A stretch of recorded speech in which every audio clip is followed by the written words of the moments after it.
করে এবং অপরকে শিক্ষা দেয়।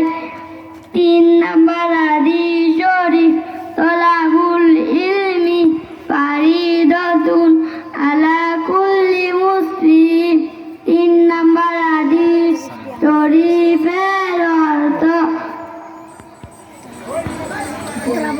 তলাবুল ইলমি দিলি ইলম শিক্ষা করা প্রত্যেক মুসলমানের উপর ফরজ। 4 নাম্বার হাদিস শরীফ আত-তুহুর শাতরুল ঈমান। 4 নাম্বার হাদিস শরীফের অর্থ পবিত্রতা ঈমানের অঙ্গ। 5 নাম্বার হাদিস শরীফ মিফতাহুল জান্নাতিস সালাহ। 5 নাম্বার হাদিস শরীফ